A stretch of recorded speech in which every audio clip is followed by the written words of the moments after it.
그 나눠드린 그 종이는 그 성경에 끼워놓으시고 그 성경 공부 계속 앞으로 이제 그 심판에 대한 얘기를 계속 할 거거든요. 그러니까 그거는 계속 참고로 보시는 게 좋을 것 같습니다. 지난번 그 종이가 그 유인물이 그 한자이긴 하지만 굉장히 요약이 잘 돼 있는 거거든요. 그러니까 그걸 보시면 많이 좀 지난번에 가지고 계신가요, 지금 혹시? 가지고 있는 다시 한번 봐주실 수 있겠는데요.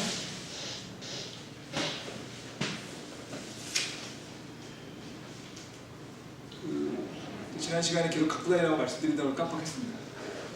지금 찾으셨으면 그거 보시면은 저희가 이제 심판에 대한 것이 크게 한 5가지 정도 나눌 수 있고요. 5가지 나눌 수 있는데 이제 사실 좀 많이 보면 7가지까지 가능한데요. 근데 그 중에서 이제 한 2가지 정도 심판은 다른 심판이랑 연결시켜서 볼 수 있어서 한 5가지 정도 이해하시면 될 것 같고요. 첫 번째 심판이 이제 갈보리에서 있었던 죄의 심판이 있었고요. 그거 지난 시간에 배웠죠. 그 다음에 이제 둘째 심판이 갈보리에서 있는 심판은 땅에서 있었고요. 그럼 도표 보고 계시죠? 둘째 심판은 하늘에서 있습니다. 하늘에서 그리스도의 심판서이라 해가지고 요거는 이제 그 구원받은 교회가 휴거받아서 하늘에 올라가서 받는 심판입니다. 사실은 이 그리스도의 심판서에 대해서는 별도로 오늘 끝나고 나서 다음 시간부터 해가지고 한 5번, 4번 정도, 4번 내지 5번에 걸쳐가지고 다시 정밀하게 볼 겁니다. 그래서 그리스도 심판성이 저희한테 해당되는 거거든요. 교회한테 해당되는 거기 때문에 그리스도 심판성이 제일 중요합니다. 그래서 그리스도 심판성은 좀 더 집중적으로 보도록 하고요. 그 다음에 이제 셋째 심판이 대환란 기간에 있는 유다인들에 대한 심판이라고 말씀드렸습니다. 셋째 심판이고요. 대환란 기간이고요. 그 다음에 대환란이 끝나고 나서 이제 주님께서 다시 지상 강림을 하시죠. 그러니까 재림이 2단계로 걸쳐 이루어지지 않습니까? 첫 번째는 공중 휴거가 있고요.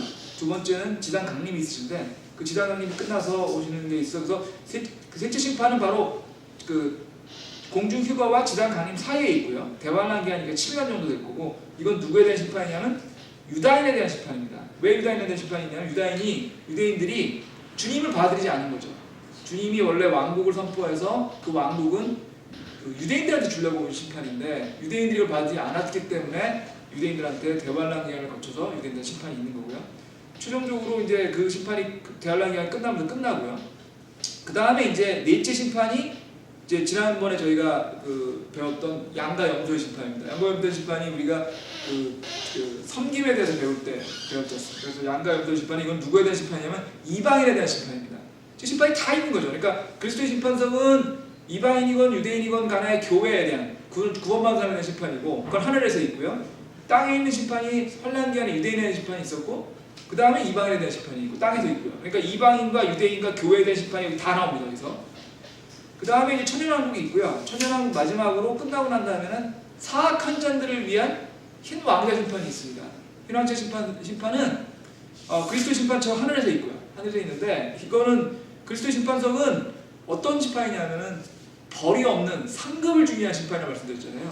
교회에 대한 심판은 벌이 없습니다. 구원은 다 받은 거고요. 구원은 다 받은 거고 단지 어떤 상을 줄 것이냐는 것 때문에 받는 게 그리스도의 심판성이라고 하면 흰왕자 심판은 정반대입니다.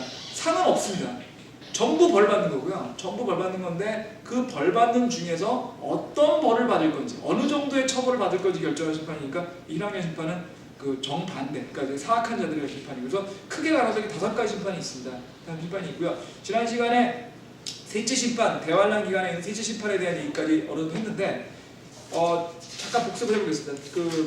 이 사실은 대환란 기간에 있는 유대인들의 심판에 대한 것은 계시록에만 나오는 게 아니고요. 여러 번에 걸쳐서 구약에서 나오고 있습니다. 구약에서 에스겔서에서 나오고 있고요. 에스겔에서 뭐라고 나오고 있냐면 유대인들이 회개하지 않았기 때문에 막대기 아래로 지나게 된다는 게 에스겔서 20장 37절에 나옵니다. 읽어보지는 않겠습니다. 에스겔서 20장 37절에 막대기 안으로 유대인들이 지나간다는 구절이 나옵니다. 그게 바로 대환란 기간을 얘기하고 있고요. 그 다음에 에스겔서 22장 19절에서 22절 보면은 유대인들이 역시 주님을 받지 않았기 때문에 회개하지 않았기 때문에 하나님의 도가니로 지나간다. 도가니 속에 던져진다는 것이 에스겔서 22장 19절에 나오고요. 그 다음에 에레미야서에 나옵니다. 에레미야서의 30장 6절에서 7절에서 보시면 야곱의 환난의 때라고 나옵니다. 야곱의 환난의 때에 또 유대인들이 통과한다고 되어 있고요. 야곱의 환난의 때가 지금 또 이 대환란을 얘기하고 있고요.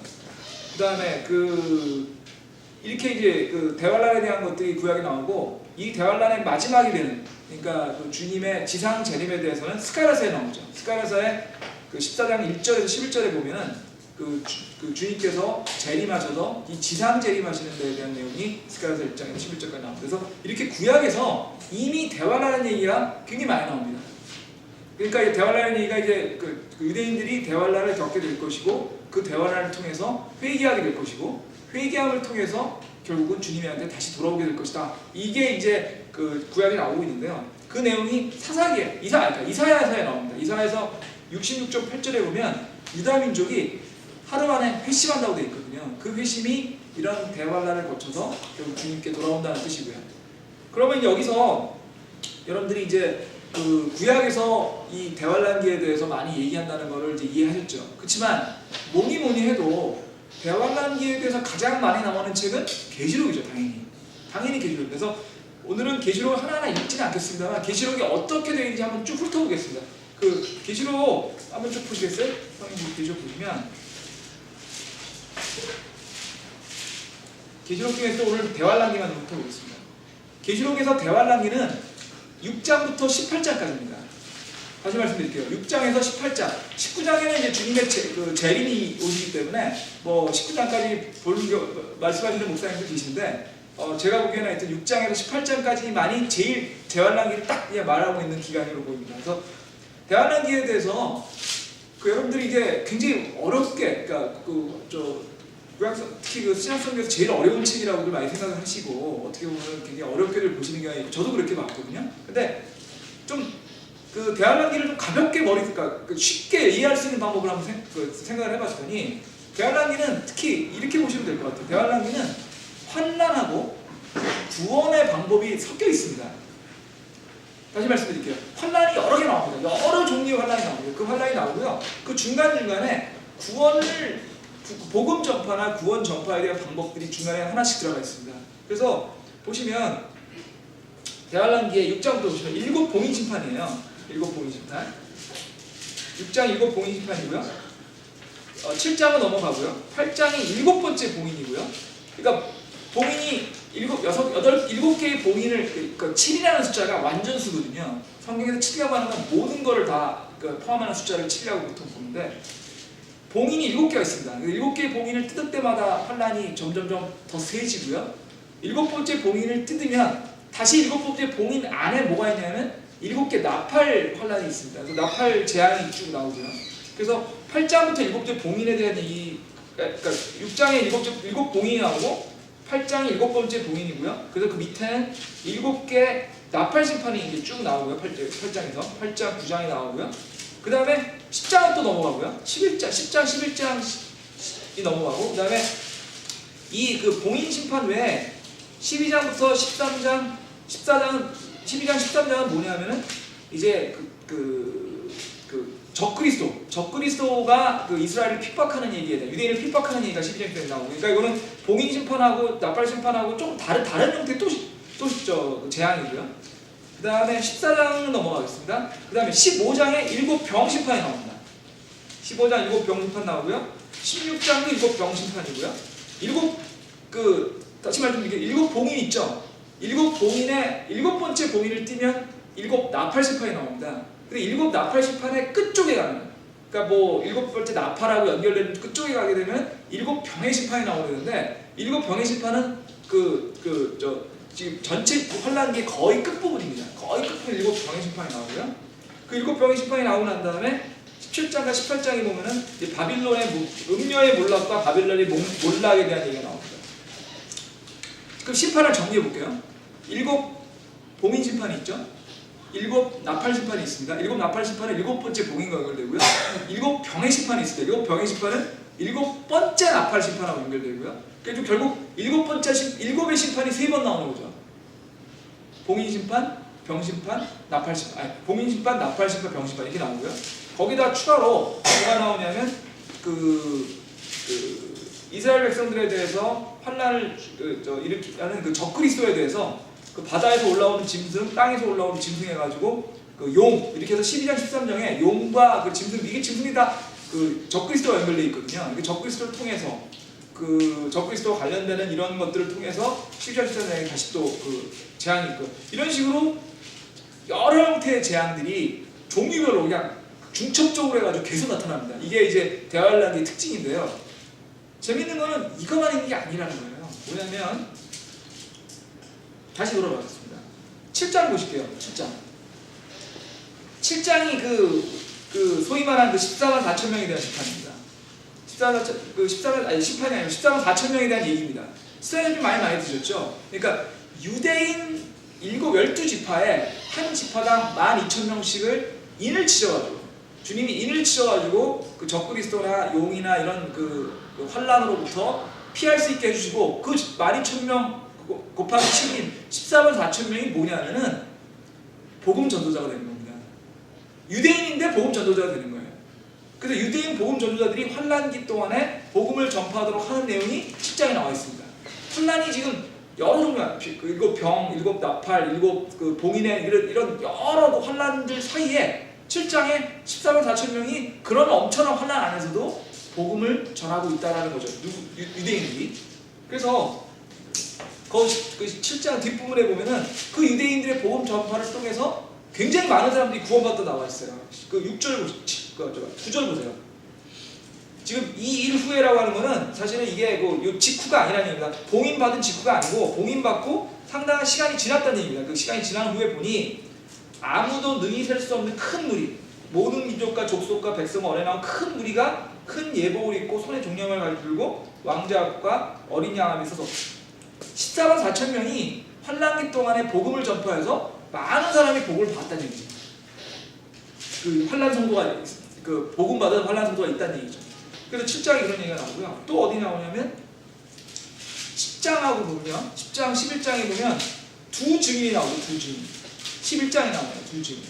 두 증인이 또 주님의 주님의 증인이 돼가지고 복음을 전파한다고 되어 있어요. 거기 보면 11장 3절에 보시면 내가 나의 두 증인에게 권능을 주니 그들이 굵은 베옷을 입고 1260일 동안 대언하리라 이렇게 되어 있거든요. 1260일이면 3년 반입니다. 3년 반. 그러니까 3년 반 동안 이 두 증인이 복음을 전한다고 했죠. 그러니까 이 두 증인은 아마 환란기 중간쯤에 온 것 같아요. 3년 반이니까. 보통 환란기를 7년으로 보지 않습니까? 3년 반이니까 그 중간쯤에 온 걸로 보이는데 하여튼 이 두 증인이 이 사람 누구죠? 이 양반들도 복음을 전파하는 친구들이에요. 그리고 그러다 보니까 또 어디 가면 14장이 보세요. 14장. 여기 또 어린 양과 14만 4천 명이 나오죠. 14만 4천 명들 이것도 결국은 그 환란기 동안에 복음을 받은 사람들에 대한 얘기들이 지금 여기서부터 쭉 나오고 있거든요. 그러니까 정리해 볼게요. 환란에 대한 얘기과 복음 전파자의 얘기와 그럼으로써 복음을 받은 사람들의 얘기가 섞여 있습니다. 그 얘기는 유대인에 대해서 환란기에 대한 그런 심판이 있지만 유대인들이 그 심판 중에서 회심한 사람이 있다는 얘기죠. 회심 안 하는 사람도 있겠지만 회심한 사람도 있다는 얘기입니다. 그래서 결국은 이 대환란기는 이렇게 유대인들한테 벌만 주는 게 아니라는 말씀을 드리는 거예요. 제가 드리는 거는 벌만 주는 게 아니라 시험을 통해서 그 중에 일부는 복음을 받고 구원받는 사람이 있을 것이다. 이제 그걸 통해서 이제 세 번째 심판을 정리하고요. 네 번째 심판이 이제 양가 영생 심판인데, 네 번째 심판은 언제냐면 아까 저 그림에서 보셨겠지만 그 재림의 두 번째 단계, 그러니까 7년 대환란 이후에 주님께서 지상 재림을 하실 때, 지상 재림을 하시는 직후에 천년왕국 하기 전까지 그 사이에 일어나는 일입니다. 보통은 이제 지상 재림 직후라고 얘기를 보통 많이 하고요. 그 다음에 어디서 있냐면 여호사박 땅, 그러니까 예루살렘 인근에서 이루어지게 되고요. 그 다음에 이건 누구에 대한 심판이냐면 이방인들에 대한 심판입니다. 이방인들의 행위에 대한 심판이고요. 이건 어떤 심판이냐면 이방인들이 대환란 기간 동안에 유대인들한테 얼마나 좋은 행위를 했는가, 이런 부분들에 대한 얘기들이 양가 염소의 심판. 그래서 그 유대인들한테 좋은 행위를 한 사람은 양으로 분류되고 나쁜 행위를 한 사람들은 염소로 분류돼가지고 그거에 따라서 천년왕국에 양은 천년왕국에 들어간다는 말씀을 하는 거죠. 그래서 제가 지난번에 양가 염소의 심판 말씀드리면서 그 얘기 드렸죠. 코리 텐붐이라고 네덜란드 분인데 유대인들 박해 때 유대인들을 숨겨주다가 본인 가족 전체가 다 강제 수용소에 가서 다 죽고 본인만 살아남은 거로 알고 있는데요. 그런 분들이 있었다는 거죠.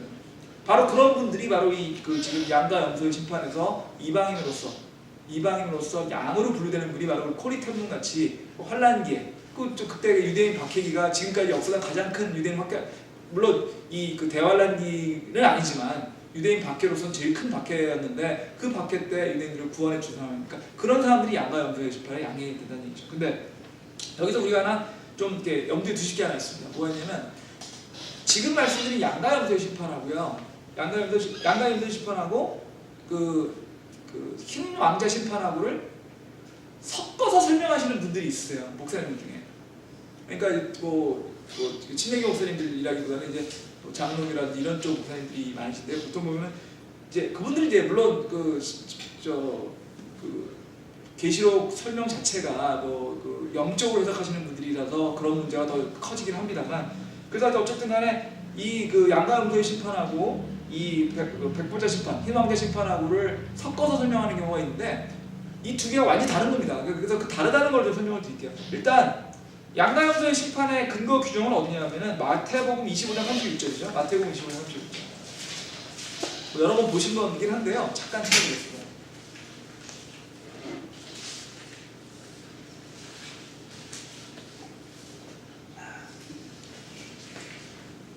사람의 아들들이 자기 영광 중에 모든 천사와 함께 올 때 자기 영광의 왕자에 앉아서 모든 민족들을 자기 앞에 모으고 목자가 염소들로부터 자기 양을 갈라내도 그들을 일일이 분리하여 양들은 자기 오른편에 있되 염소들은 왼편에 두리라. 그때 왕이 자기 오른편에 있는 자들에게 이르되 오라 내 아버지께 복받은 자들아, 너희는 창세로부터 너희를 위하여 예비한 왕국을 상속받으리라.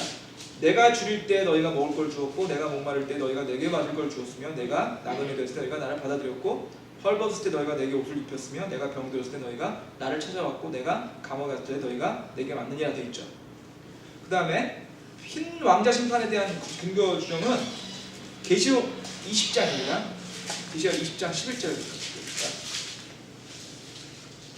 또 내가 계속 20장 11절입니다. 또 내가 크고 흰 왕자와 그 위에 앉으신 분을 보니 땅과 하늘이 그분의 얼굴을 피하여 물러가고 그것들의 자리가 보이지 아니하더라. 또 내가 보매 죽은 자들이 작은 자나 큰 자나 할 것 없이 하나님 앞에 서 있는데 책들이 펴져 있고 또 다른 책이 펴져 있으니 곧 생명책이라. 죽은 자들이 자기 행위들에 따라 책들에 기록된 것에 근거하여 심판을 받으니 바다가 자기 속에 있던 죽은 자들을 내주고 또 사망과 지옥도 자기 속에 있는 죽은 자들을 옮겨주매 그들이 각각 자기의 행위들에 따라 심판을 받고 사망과 지옥도 불호수에 던져지니 이것은 둘째 사망이라. 누구든지 생명책에 기록된 것으로 드러나지 않은 자는 불호수에 던져지더라. 이렇게 되어 있죠. 저는 이게 왜 이걸 비슷하게 설명하시는지 이걸 보고 이해가 안 가는데, 어쨌든 이 내용을 제가 설명드린 거는 이거 두 개가 비슷하다고 하시는 분들에 대해서 이제 혹시 그런 얘기 들으실까봐 그렇지 않다는 거죠. 첫 번째로요, 양과 염소의 심판, 아까 마태복음의 심판에는 부활이 있습니까? 없습니까? 부활이 없습니다. 그거는 주님이 이 땅에 오셔가지고 그냥 그 땅에 살아있는 이방인들을 심판하시는 거예요. 죽은 자를 부활해서 심판하시는 게 아닙니다. 그죠? 근데 흰왕자 심판에는 부활이 있죠. 죽은 자들을 살리켜 내신다고 했지 않습니까? 이게 굉장히 무서운 거죠. 죽은 자들이 죽어있는 어떻게 보면 죽음이라고 하는 건 더 이상의 고통은 없는 거잖아요. 근데 그 죽은 사람들을 부활을 시키셔가지고 그 사람들을 영원히 고통받게끔 불 속에 던져넣으시는 거거든요. 불호수 속에. 그러니까 영원히 고통받게 하는 거예요. 죽었다 하더라도. 부활이 있습니다. 이거 사악한 자의 부활인 거죠. 다른 부활, 첫 번째 부활은 선한 자의 부활이 돼가지고 그거는 주님의 그리스도의 심판소에 가는 부활인데 반해서 이 두 번째 부활은 사악한 자의 부활이고 이거는 불호수에 던져지는 부활이거든요. 그러니까 부활이 있습니다. 여기는. 아까 양과 염소의 되시는 부활이 없었죠. 그 다음에 대상이 다릅니다. 양과 염소의 심판은 이방인에 대한 심판이에요. 이방인들이 유대인한테 잘했니 못했니 갖고 심판하는 거예요. 이 심판, 흰왕자 심판은요, 사악한 자의 죽은 사악한 자들에 대한 심판입니다. 그러다 보니까 이것도 역시 다르고요. 그 다음에 장소가 다르죠. 흰왕자 심판은 양과 염소의 심판은 지상 재림하셔서 이루어지는 거니까 지상 재림을 한다는 얘기는 이 땅에 오셨다는 얘기 아닙니까? 이 땅에서 하는 겁니다. 당연하죠. 왜냐면 이 땅에 하기 때문에 부활도 없지 않습니까? 부활도 없고 그냥 살아있는 사람들에 대한 심판이고 이 땅에서 하시는 겁니다. 근데 흰왕자 심판은 죽은 자를 부활시켜서 하시는 거잖아요. 이 땅에서 할 수는 없는 거 아닙니까? 그러니까 하늘에서 하시는 거예요. 흰왕자 하늘에서 하시는 거고 이거는 하늘 사실은 정확히 말씀드리면 하늘과 땅이라는 개념이 없는 상태로 이루어지는 그런 심판, 장소에서 이루어지는 심판이기 때문에 장소가 다르고요. 그 다음에 또 뭐가 있냐면 양과 염소의 심판은 생명책이라는 얘기가 없고요. 이 희망의 심판은 생명책이라는 얘기가 있습니다. 생명책이 적혀있지 않으면 불옷에 던전자 그러지 않습니까? 양과 염소의 심판은 그런 거 없습니다. 생명책이 아니라 본인이 어떤 행위를 했냐에 따라서 하는 거고. 그리고 이제 시간으로 보면 양과 염소의 심판은 천년왕국 이전이고요. 그러니까 주상제님 직후니까 이전이고, 이 희망의 심판은 천년왕국 이후입니다. 천년왕국 이후에 땅과 하늘이 없어지고 난 이후에 있는 심판이거든요. 그래서 마지막으로 부류가 다른 게 양과 염소의 심판은 양과 염소라는 부류가 나오는데 반해서 이 계시록에 나오는 이 희망의 심판에는 죽은 자들밖에 안 나옵니다. 그러니까 이게 보면 대상도 다르고 시간도 다르고 장소도 다르고 그다음에 대상의 기준도 심판의 기준도 다르거든요. 부활이 있고 없고도 다르고 완전히 다른 거예요.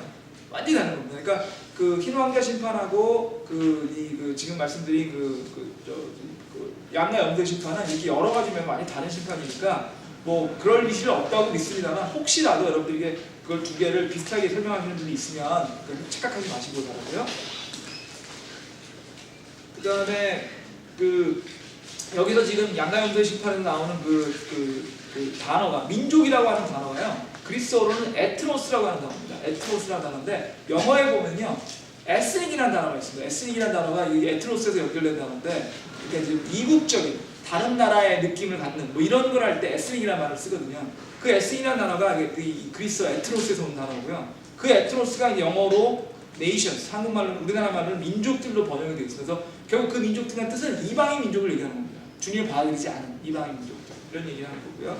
그래서 이런 데에 대한 심판이고요. 그래서 이 심판들은 결국은 이 대화가 뒤에 유대인들을 어떻게 이 사람들이 했는지에 대한 심판을 지금 하고 있고요. 근데 이게 또 성경이 제가 여러 번 말씀드렸지만 성경이 참 알면 알수록 정말 정교하게 구성되어 있다는 게 이 지금 양과 염소의 심판이 마태복음에 나오지만 그 마태복음에 나온 얘기를 요약을 해서 구약에 또 나옵니다. 이 구약의 요엘서에 보면요. 사실 요엘서는 여러분들이나 저나 자주 읽는 성경이 아니잖아요. 무슨 뭐 이사야나 구약에 보면 이사야나 뭐 읽고 뭐 다니엘서, 이사야서 뭐 많이 읽으면 에레미야서 같은 걸 읽어도 요엘서가 잘 안 읽지 않습니까? 근데 재밌는 거는 요엘서가 짧은 책인데요. 그 요엘서 안에 대화란기 내용이 굉장히 요약이 되어 있습니다. 대화란기 얘기 요약이 되어 있어가지고 요엘서 내용을 보면 대화란기 내용들을 아주 간략하게 볼 수 있는데 제가 읽어드릴게요. 요엘서 3장 1절을 보시면 그날에도 내가 유다와 이스라엘과 살려친 다시 돌아오게 할 그때 내가 모든 민족을 모아들이고 여호사밧 골짜기로 내려와서 내 백성 곧 내 기업된 그리스도를 이스라엘을 위하여 거기서 그들을 심판하리니 이는 그들이 이스라엘을 모든 민족 중에 흩고 나의 땅을 나눴으며 이게 지금 여호사밧 골짜기에 오셔서 주님이 심판하신다는 얘기잖아요. 이 양과 염소 심판 얘기하고 계신 거거든요. 그래서 사실 지금 요엘서에 나오는 얘기를 그냥 요약을 하면 주님이 재림하셔서 여호사밧 골짜기에 오셔가지고 여러 민족들을 심판하실 거라는 얘기입니다. 양과 염소 심판 얘기하는 거죠. 그래서 요엘서에도 이렇게 얘기가 있다는 거 얘기하고 그래서 양과 염소 심판은 이런 내용이고요. 마지막으로 흰왕의 심판이 있는데 흰왕의 심판은 아까 얘기 드린 계시록 20장 11절 15절 얘기 나오고요. 이거는 사악한 자들에 대해서 최종적으로 사악한 자들을 주님이 부활시켜서 부활시켜가지고 생명체에 기록된 걸 가지고 확인하면서 불호에 던져놓은 심판인데 아까도 얘기 드린 거 다시 한번 정리하면 가장 무서운 심판입니다. 이거는 왜 무서운 심판이냐면요 상이 없어요. 그냥 벌만 주는 겁니다. 그러니까 벌은 확정된 거고 단지 얼마나 심한 벌을 받을 거냐는 거 나오는데 제가 보기에는 그 벌의 차이도 없어요. 뭐 불옷에 던져지나 뜨거운 불이나 약간 덜 뜨거운 불이나 뭐 거기나 받을 건 느낌이거든요. 그러니까 굉장히 지금 이거는 어떻게 보면은 무서운 심판이고요. 사악한 자들에 대해서 이 무서운 심판이 맨 마지막에 있다는 얘기인데 그러다 보니까 사실은 이 심판 중에는 가장 마지막에 있는 심판이고 또 가장 무서운 심판이고 다행히도 우리같이 믿는 사람들한테는 해당 사항이 없는 심판이긴 하죠. 없는 심판 하지만 정반대로 얘기를 하면 구원받지 않고 자기도 모르게 이 심판에 갈 수도 있다는 거죠.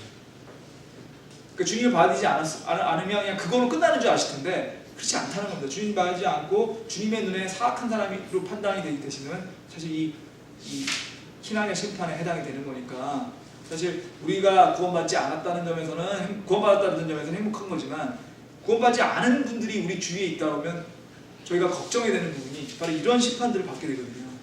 그런 부분들을 여러분들 아시게 되고 그래서 어쨌든 심판에 대한 얘기는 이 정도로 정리를 하겠습니다. 그래서 다시 말씀드리듯이 심판이 5개가 있고요. 그 5가지 심판 중에서 제가 왜 5가지 심판을 이렇게 얘기를 쭉 드리냐면은 어떤 종류의 심판인지 아셔야 되니까 얘기를 드렸는데 그런데 그 5가지 심판 중에 해당 사항이 우리한테 있는 심판은 하나밖에 없습니다. 그거는 그리스도의 심판석이라고 하는 그 심판이고 그 얘기를 이제 지금부터 드리려고 하는 거고요. 근데 참고적으로 그리스도의 심판석에서 가는 심판이 우리한테 해당 사항이 있는 심판이지만 양과 염소의 심판은 우리한테 어느 정도는 적용이 될 수 있다고 말씀드렸죠. 기억나시죠? 양과 염소의 심판에서 그 이방인들을 심판하는 기준이 우리한테 어떻게 적용될 수 있다고 그랬죠?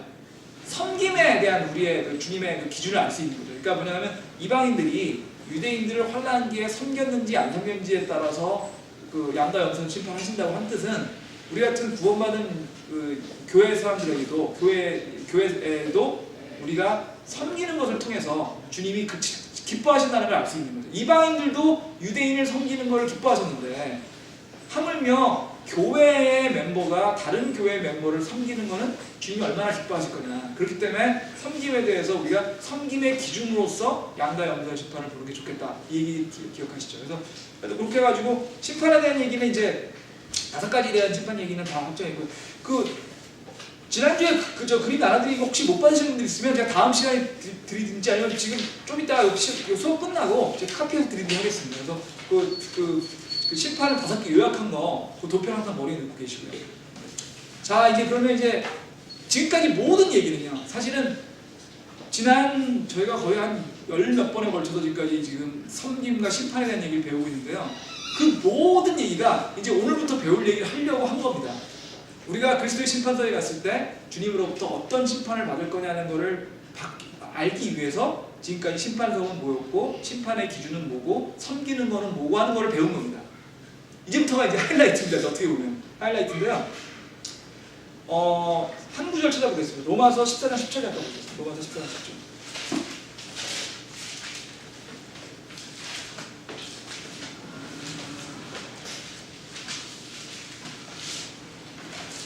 찾으셨습니까? 이제 읽어볼게요. 그런데 내가 어찌하여 내 형제들을 판단하느냐? 어찌하여 내 형제를 무시하느냐? 우리가 다 그리스도의 심판석 아래 서리라. 지금 그리스도의 심판석 앞에 서가지고 우리 모두 다 주님으로부터 판단받을 거라는 얘기잖아요. 그렇기 때문에 우리가 서로를 심판할 필요 없다는 겁니다. 그리스도 안 심판자 앞에 심판받으니까. 근데 여러분들 저희가 여러 번 얘기를 했던 것 같은데요. 그리스도인의 삶이라는 거에서 우리가 굉장히 중요하게 우리가 머릿속에 넣어야 될 거는 우리의 삶의 주인은 그리스도이시라는 거고요. 우리가 가진 모든 것은 우리 게 아니라는 겁니다. 우리의 삶은 뭐죠? 청지기로서의 삶입니다. 그러니까 우리가 가진 생명, 우리가 가진 재산, 우리가 가진 모든 그 명예, 우리가 가진 모든 지식, 이 모든 것, 우리한테 주신 모든 재능, 이 모든 게 주님이 우리한테 허락하신 겁니다. 우리 게 아닙니다. 왜냐하면 주님이 우리를 창조하셨기 때문에 우리 게 아닙니다. 우리는 뭐냐? 주님이 우리한테 허락하신 거를 우리가 청지기로서 그냥 맡아가지고 있는 겁니다. 맡아서 그걸 사용하는 거죠. 그래서 한 몇 주 전에 주님 목사님께서 우리 설교할 때 그 청지기와 저 종과 그 주인의 비유에 대해서 배웠지 않습니까? 종이 달란트를 주고 왔는데 어떤 종은 그 달란트를 불렸고 어떤 종은 땅에 묻었더니 땅에 묻은 종에 대해서 굉장히 그 주인이 화를 내는 게 있었지 않습니까? 그게 뭐냐면 청지기로서 성실하지 않았기 때문에 화를 냈다고 우리가 배웠지 않습니까? 그런 거예요. 주님이 우리한테 주신 모든 것은 주님 거기 때문에 우리는 청지기로서 그거를 성실하게 최선을 다해서 낭비하지 않고 사용을 해야 됩니다. 그게 이제 주님이 우리한테 바라시는 거죠. 그런데 여기서 우리가 굉장히 중요한 게 있어요. 청지기라고 하는 건 결국 남이 우리한테 맡긴 거라는 거잖아요.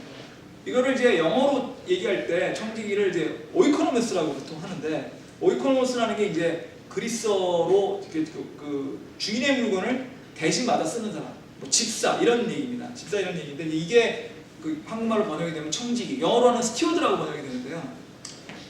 그 스튜어드라는 말하고 비슷한 말 중에 에이전트라는 말이 있습니다.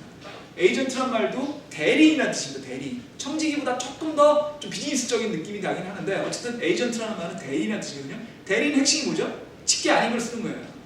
근데 자기 게 아닌 걸 쓰게 되면 항상 어떤 문제가 생기냐면 열심히 안 해요. 솔직히 말씀드리죠. 여러분도 지금 제가 말씀드리는 게 무슨 특이한 얘기 같으시죠?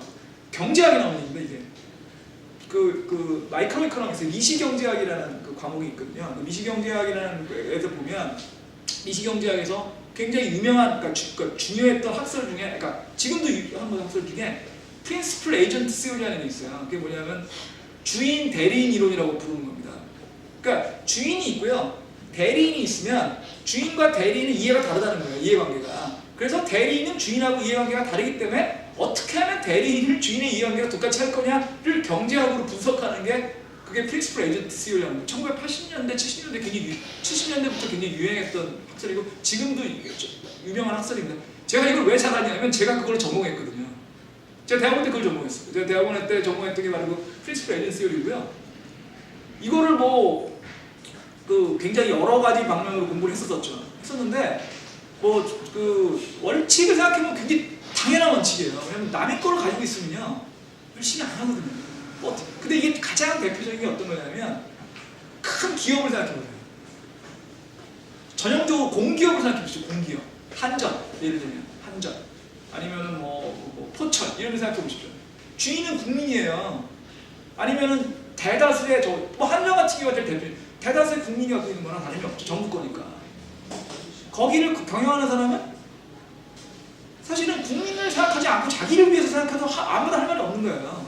그러니까 그런 데서 가장 많이 생기는 일이 부패가 많이 생기는 거예요. 자기 게 아니거든요. 자기 게 아니에요. 그러니까 한전이라든지 포철이라든지 공기업 같은 경우에 보면은 주인 경영진이 진짜 주인 의식을 갖지 않아가지고 문제가 많이 생기죠. 그러니까 단어가 있습니다. 경제학 단어 중에 펄크라는 단어가 있어요. PERK라고 하는 펄크라는 단어가 있는데 그게 뭐냐면요. 그렇게 주인하고 대리인이 있으면 대리인들은 주인의 목적을 위해서 일하지 않고 자기의 목적을 위해 일한다는 거예요. 그래서 기업체 같은 경우에 보면은 주인이었으면 하지 않을 낭비를 한다는 겁니다. 대리인이. 어떤 게 있을까요? 얘를 그냥 큰 거예요. 괜히 쓸데없이 큰 사무실 없는 거예요. 자기가 주인이면 그렇게 할 필요 없는데 큰 사무실 없고 큰 사무실에 아주 좋게 화려하게 하고 좋은 차 타고 해외 출장 갈 때는 맨날 1등석 타고 이런 거예요. 왜냐하면 그건 주인이라면 안 할 텐데 자기 주인이 아니니까. 여러분들 혹시 아이케아 가끔 가보시나요? 이케아 가끔 가보시죠. 이케아라고 광명시에 가면 있죠. 저희도 가끔 가는데 이케아 가면은 그 가구도 굉장히 싸게 팔지 않습니까? 거기는 싸게 파는 게 목적 아니에요. 이케아의 주인이 잉글라드 캄프라드라는 아저씨인데 이케아는 주식회사긴 한데 주인이 하나입니다. 캄프라드라는 사람 하나예요. 다른 사람이 아무도 없어요. 그게 개인 회사예요. 개인 회사. 캄프라드가 뭘로 유명하냐면 엄청난 구두쇠입니다.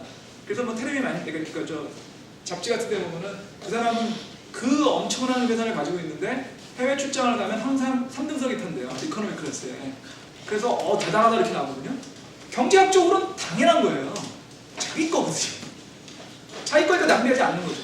근데 이케아보다 훨씬 자그마한 예를 들면 한샘이다. 한샘 여기 다니시는 분 없을 거 같아요. 한샘의 사장이 해외 출장 간다 그러면은 이코노미 타고 가진 않겠죠. 자기 아니에요. 이렇게 말씀드린 것처럼 주인과 대리인은 반드시 이해가 상충하게 되어 있습니다. 그래서 주인과 대리인의 관계를 어떻게 이해를 상충하지 않게끔 할 거냐, 어떻게 하면 대리인이 주인의 말을 듣게끔 할 거냐 하는 게 주인 프린시플 에이전트 시오리거든요. 우리가 주님과의 관계가 똑같아요. 우리의 주인은 주님인데 주님이 저희한테 주신 모든 재능과 시간과 자원이 모두 다 주님 건데 우리가 주님 거를 우리가 갖고 있으니까 우리는 뭘 하죠? 낭비합니다. 주님을 위해 쓰지 않습니다. 우리를 위해 쓰고요. 주님하고 상관없는 거죠. 그렇기 때문에 어떻게 보면은 저희가 주님의 눈에서 볼 때, 주인의 눈에서 볼 때 우리가 악한 종으로 될 확률이 굉장히 높은 거죠. 이 경제학으로 나온다니까요. 주인 대리인 이론처럼. 근데 경제학에서 그 주인 대리인 이론에서 그래서 결과적인 솔루션이 뭐냐면 해답이 뭐냐면은 성과 평가를 해서 보상을 준다고 결론이 납니다. 그러니까 주인과 대리인 관계에서 그런 이해상충을 피하기 위해서는 주인이 대리인한테 어떤 기준을 주고요. 그 기준에 맞춰서 이 대리인이 얼마나 했는지를 보고 평가를 해서 보상을 주게끔 돼 있어요. 그 보상을 줌으로써 그 주인과 대리인의 관계가 서로의 이해가 동의하게 되는 그걸 제가 영어로밖에 생각이 안 나는 interest alignment라고 합니다. 이해 일치 이 정도 될 것 같은데 interest alignment를 뭐를 통해서 평가와 보상을 통해서 interest alignment를 만들게 하는 게 경제학 원리거든요. 주님의 심판석이 그런 겁니다. 우리가 주님의 것을 주님으로 받은 우리 모든 자원을 주님의 기준에 맞춰서 우리가 제대로 했는지를 주님이 평가해서 보상하시는 거예요.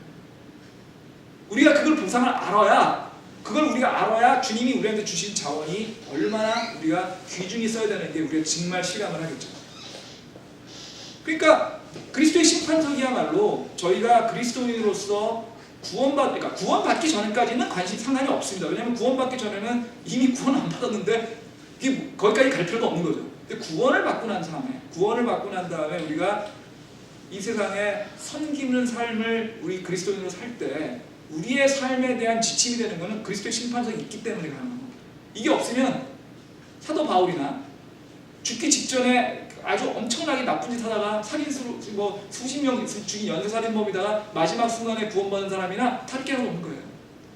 구원받는 거는 어차피 똑같습니다. 구원받는 거 주님 앞에 가가지고 구원받고 지옥에 가지 않는 건 받는데 지옥에 가지 않고 구원받았지만 말씀드렸잖아요. 이 성경의 주제는 왕국이라고.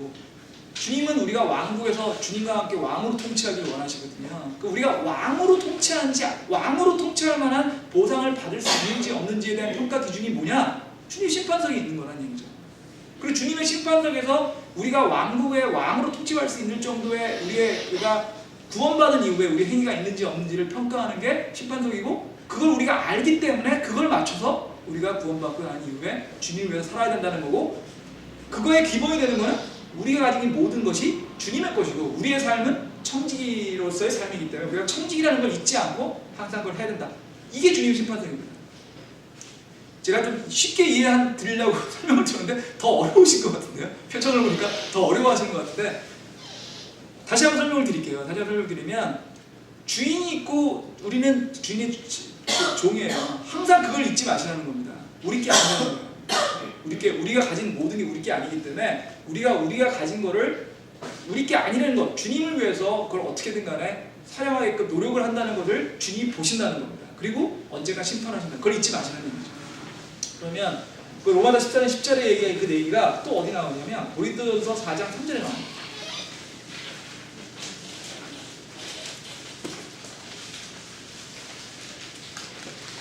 4장 1절부터 읽어보겠습니다. 1절부터. 사람이 마땅히 우리를 그리스도의 사역자여 하나님의 신비를 맡은 청지기로 여길지어다. 또한 청지기들에게 요구되는 것은 신실한 사람으로 드러나는 것이다. 그러나 내가 너에게 판단을 받거나 사람의 판단으로 판단을 받는 것이 내게는 매우 작은 일이라. 참으로 나는 내 자신을 판단하지 아니하노니 나 스스로 판단하지 아무것도 알지 못하노라. 그러나 이로써 내가 의롭게 되시지 아니하나니 오직 나를 판단하신 이는 주시니라. 저희가 사도 바울이 얘기하는 거죠. 지금 우리가 결국 우리한테 심판하실 분은 주님이시라는 거고요. 우리 심판 기준은 우리가 어떤 걸 했는지에 대해서 심판할 때 우리 심판하는 게 주님이니까 주님만 생각하고 살라는 얘기죠. 근데 그 기준이 되는 건 뭐냐? 청지기로서의 삶. 우리가 주님의 모든 자원을 가진 청지기로서의 삶. 이거를 살아야 되는 얘기를 하는 거고요. 그래서 지금 이제 이 그리스도의 심판석에 대해서 목사님들이 이제 많이 얘기하시는 게 이거를 그리스어로 베이마라고 부르거든요. 베이마라는 거는 뭐냐면 여러분들 이제 제가 고등학교 중학교 다닐 때는 이제 학교 조회를 운동장에서 했거든요. 운동장에서 하면 운동장에 보면 앞에 교장 선생님과 선생님들이 올라가시는 연단 같은 게 있잖아요. 거기 이제 높으신 분들이 이제 앉아 계시고 학생들은 쭉 서 있죠. 그러면 이제 거기 가서 이제 상 받고 그런 애들은 나가서 거기 올라가서 상 받지 않습니까? 그거를 베이마라고 부릅니다. 그래서 그게 원래 어디서 나오는 말이냐면 그 아테네 그리시안 게임이라고, 그러니까 올림픽 게임 비슷한 건데, 올림픽 게임은 4년에 한 번씩 있는 거고요. 그리시안 게임은 2년에 한 번씩 있었던 게임인데, 그것도 일종의 이제 그 올림픽 게임 같은 스포츠 행사였다고 합니다. 그래서 그 아테네에 있었던 그리시안 게임에서 승자가 된 사람들한테 그 연단에 올라가서 면류관을 주던 그런 게 있었답니다. 그래서 그거를 이 그리스도 심판상에 연결해가지고 베이마라고 부릅니다. 그러니까 이렇게 상상을 하면 되는 거죠. 청지기로서 우리가 이 주님에서 받은 우리의 모든 재능을 갖고 이 땅에서 어떤 일을 했는지를 가지고 주님이 재림하시는 그날 저희가 주님의 심판상을 쓸 텐데, 주님은 연단의 앞에 계신 거예요. 우리 앞에 있는데 한 사람 한 사람씩 연단에 올라갑니다. 그럼 주님이 저희한테 일단 천국에 갈 거죠. 그 자체가 천국이니까. 하지만 주님께서 우리한테 우리가 어떤 일을 했는지를 보시고 그 했는 일을 본 것 같고 저희한테 그 연단 위에서 저희의 한 일에 따라서 상을 주신다는 거죠. 주님 앞에서. 그 상을 위해서 우리가 지금 살고 있다는 얘기입니다. 생각해보면 굉장히 놀라운 얘기예요. 지금 그 사도 바울은 다른 사람들이 어떻게 생각하는지 관심이 없는 거예요 지금. 그리고 우리한테 그 얘기를 하는 겁니다. 다른 사람들이 여러분들 어떻게 생각하는지 관심 갖지 말고 오직 주님만이 여러분 어떻게 볼지 생각하는 거예요. 오직 주님. 왜? 주님만이 여러분 판단하실 거니까. 지금 다음 시간부터 다시 얘기 드리는데, 그리스도 심판석에 갔을 때 저희가 주님이 우리를 심판하시는 기준은요, 근데 제가 행위라는 얘기 드렸잖아요. 다시 말씀드릴게요. 구원을 받는 건 행위가 아닙니다. 구원은 믿음만 받으면 되는 겁니다. 상을 받을 때 행위를 받는 것 뿐이에요. 상을 받을 때. 근데 더 중요한 게 있습니다. 주님은요, 행위의 결과로 판단하지 않습니다. 행위의 의도로 판단하십니다. 이게 우리 인간상하고 다른 겁니다. 저도 회사를 운영하고 있고 뭐 직원들도 많이 고용하고 해본, 저희들이 사람을 평가할 때는 결과밖에 평가할 수가 없어요. 아니 제가 대놓고 얘기합니다. 직원들한테 열심히 일하면 관심이 없다고. 잘한 게 관심이 있지. 제가 그렇게 얘기해요. 잘한 거 관심이 있고, 특히 뭐 노력했는데 잘 못했다고 하는 사람들 깰 때 그러니까 노력한 거 관심 없다고. 나도 노력하니까. 중요한 거는 결과가 중요한 거예요. 근데 사실은 굉장히 억울한 얘기예요. 왜냐하면 회사의 성과라는 게 경기에 의하면 더 크거든요. 본인이 열심히 한 게 30%면 사실은 본인이 열심히 하지 않는 게 70%고, 더 심한 거는 그 30%도 운입니다. 그래서 옛날에는 운칠 기삼이라고 얘기했었는데 요즘엔 운칠 복삼이라고 얘기하거든요. 자기 마음대로 안 된다. 자기 마음대로 안 된다. 여러분 느끼시잖아요. 자기 마음대로 다 되면 이 세상이 얼마나 재미없겠어요. 자기 마음대로 안 돼요. 자기 마음대로 안 돼요. 근데 주님한테까지 가서 그 결과로 심판받으면 좀 억울할 것 같아요. 자기 마음대로 안 되는데, 열심히 했는데 안 되면 주님도 근데 우리 주님이 안 그러시는 거예요. 우리 주님은 결과를 보지 않으시고요, 의도를 보십니다. 의도는 누구만 아냐? 여러분만 아십니다.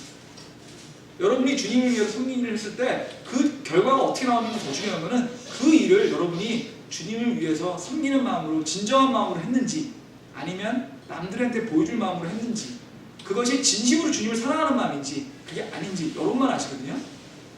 남들이 여러분 어떻게 보일 필요 없어요. 주님은 아시거든요. 그렇기 때문에 여러분 섬기실 때 항상 머리를 들면, 여러분은 청지기지만 청지기로서 여러분 할 때 그 자원을 여러분들이 어떤 의도로 주님을 위해서 했는지, 요거가 가장 중요합니다.